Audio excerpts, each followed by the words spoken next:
La dernière chose dont je veux parler, la dette, est l'un des meilleurs investissements que j'ai fait parce que j'ai commencé avec pas d'argent, comme la plupart des gens. Mon premier investissement était un petit condo de 18 000 $ à Hawaï et je gagnais 25 $ par mois. Je ne gagnais pas beaucoup d'argent avec cette transaction, mais chaque fois que je faisais un investissement, que ce soit dans l'immobilier ou les affaires, je devenais plus intelligent parce que l'expérience vous rend intelligent.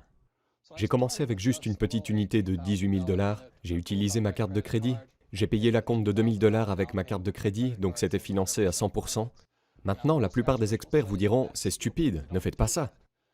Mais si vous savez au fond de vous ce que vous faites, vous pouvez le faire. Il y a quelques années, j'ai acheté un immeuble commercial de 7 millions de dollars. Je l'ai payé sans aucun acompte.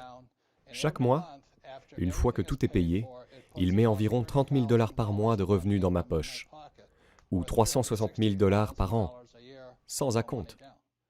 Il y a un prix à payer pour avoir une bonne éducation ou une mauvaise éducation. Une bonne éducation consiste à connaître les bonnes créances par rapport aux créances douteuses et comment les débiteurs peuvent gagner si vous savez ce que vous faites. Je ne sais pas ce que les gens pensent de l'argent, mais ce que j'entends beaucoup, c'est bien, l'argent n'est pas spirituel. Je dis simplement que ce sont vos attitudes, l'attitude d'une personne envers l'argent. Je gagne beaucoup d'argent, mais je donne beaucoup, tu vois ce que je veux dire? Par la philanthropie. Cela va au principe biblique, plus vous donnez, plus vous recevez. Quand je rencontre quelqu'un qui n'a pas d'argent, cela veut simplement dire qu'il ne donne rien. Souvent, il y a des gens qui en voudraient plus, mais ils ne donnent rien. Ils sont comme mon pauvre père. Il appartenait au syndicat et voulait travailler chaque fois moins et être mieux payé. C'est anti-religieux pour moi. Si vous voulez être mieux payé, travaillez plus, donnez plus. Voilà comment je le vois. La discipline dans laquelle je devais m'imbiber était que je me payais d'abord, même quand je n'avais pas d'argent. Et quand tous ces collecteurs de factures m'appellent, je les utilise comme une source d'inspiration. Tu sais ce que je veux dire? Vraiment? Quand le gouvernement vous traque, les collecteurs de factures appellent, parce que j'ai été fauché, alors je peux comprendre ce que ça fait d'être fauché. Quand ces types vous appellent, au lieu de rétrécir, d'aller dans la coquille et de manger ma pizza, je l'utilise comme motivation pour sortir et gagner plus d'argent. J'ai utilisé mes collecteurs de factures comme motivation. Et c'est pourquoi je me suis payé en premier, même si parfois je ne payais pas. Que paieriez-vous à vous-même? J'ai toujours acheté des actifs. J'achèterais une maison ou je mettais de l'argent à la banque, comme ça. Mais c'était juste une habitude. C'est exactement ce dont vous parliez. C'est ici. Il s'agit de changer votre façon de penser. C'est ce dont parle tout le livre. C'est tout parce que nous sommes notre plus grand atout. Nous sommes également notre plus grande responsabilité. La sagesse commune, la vieille idée de l'intelligence, est de diversifier. Ce en quoi je crois, c'est autre chose. C'est augmenter votre quotient intellectuel financier, votre intelligence financière. Et donc, focus. Ce que focus représente, c'est ceci.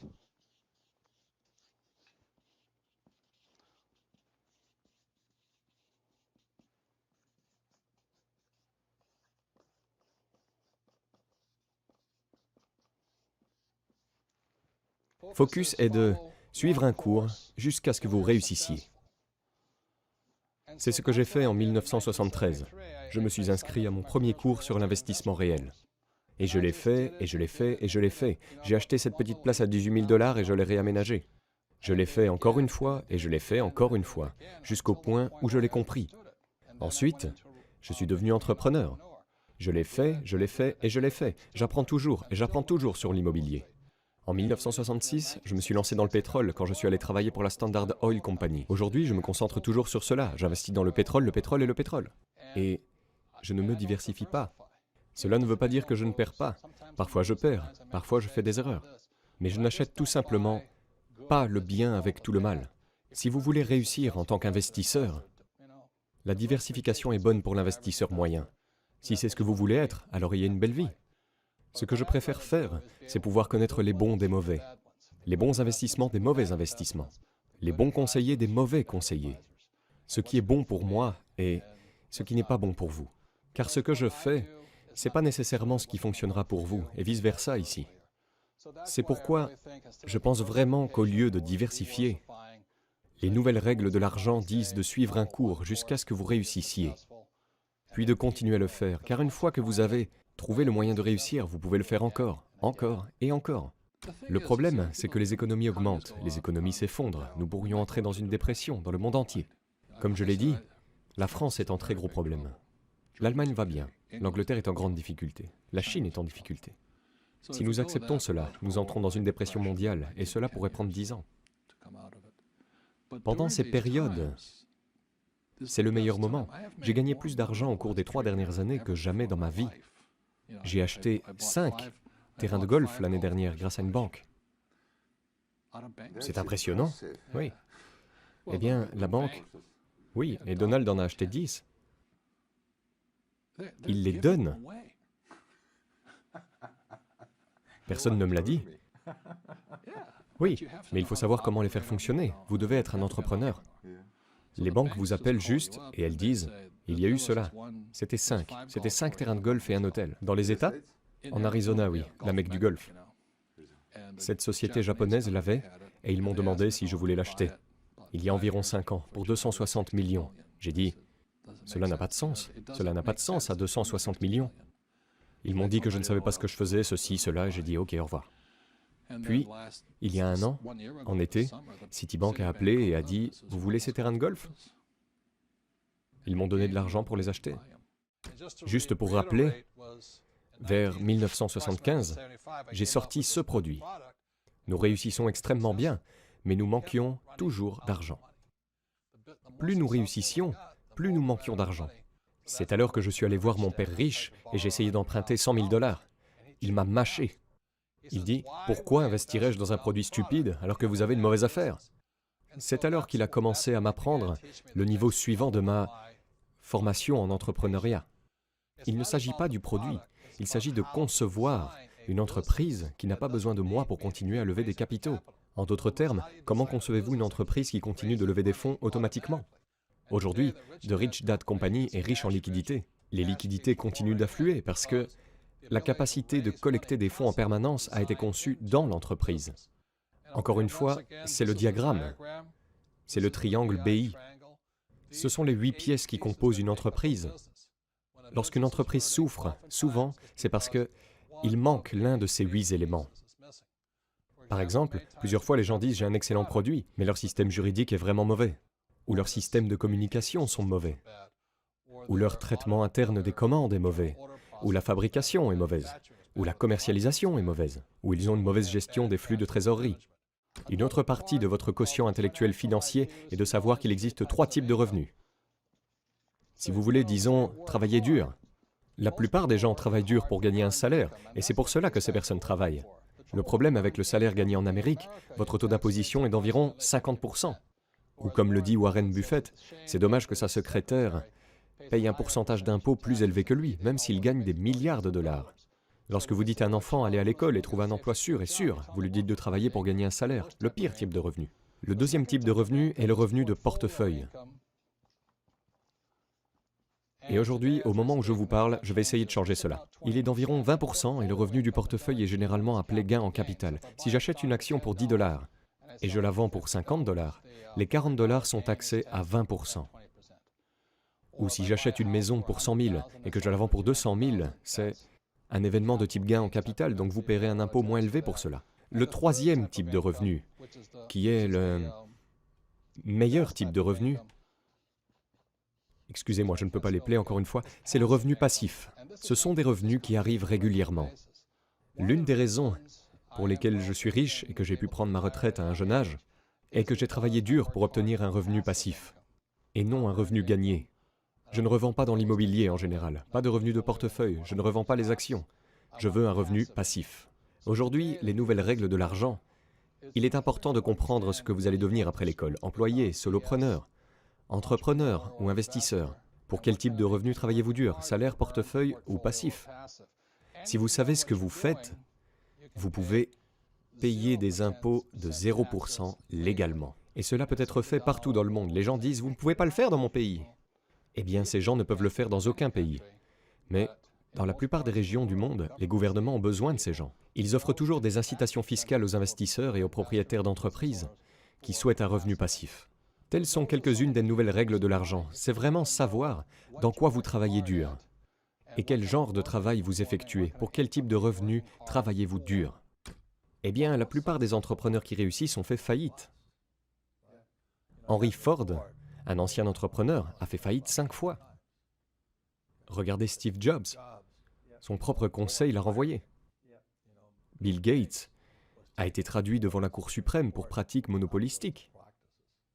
Même mon ami Donald Trump a perdu 1 milliard de dollars. Je n'ai baissé que d'1 million. La personne moyenne a tellement peur de ses pertes qu'elle ne progresse jamais. Parce qu'à l'école, elle vous apprend que si vous faites une erreur ou si vous échouez, vous êtes un échec. Mais ce n'est pas le cas dans la vraie vie. Un bébé apprend à marcher en se levant et en tombant, en se levant et en tombant. Notre système scolaire vous punit pour vos erreurs. C'est pourquoi mon pauvre père, un universitaire, n'a pas réussi. Il était terrifié à l'idée de faire des erreurs. La clé de la collecte de fonds, c'est l'entreprise de Ken McElroy, il s'appelle MC Companies. L'entreprise de Ken McElroy consiste à acquérir des actifs. C'est pourquoi son entreprise s'enrichit de plus en plus.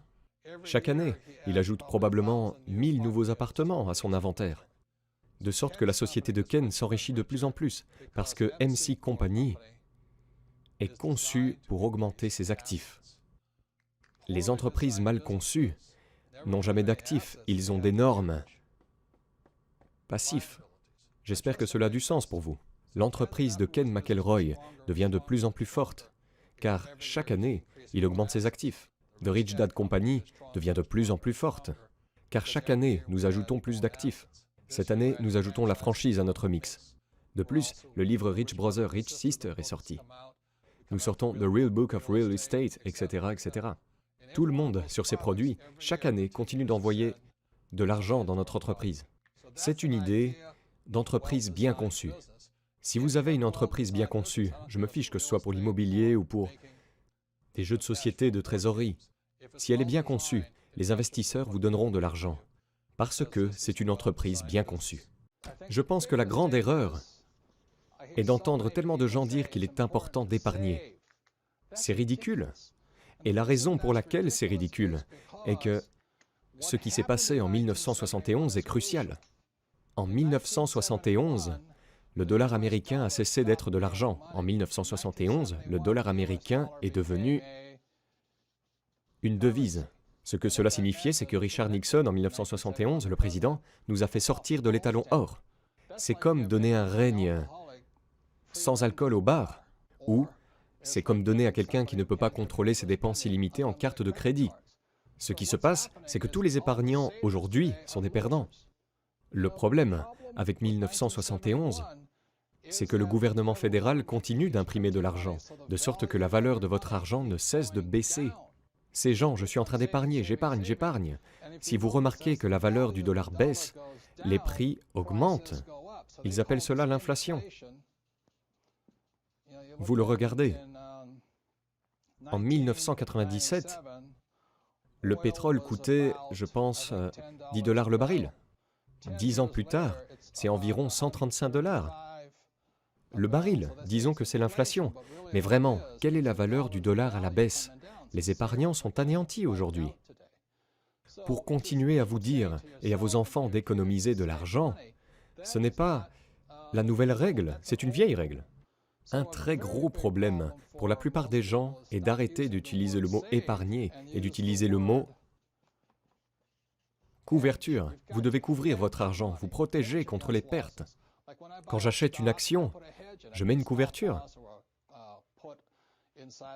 Quoi que je fasse, aujourd'hui, je n'économiserai pas. Je couvre toujours mes arrières. En 1997, j'ai commencé à investir dans le pétrole, l'or et l'argent.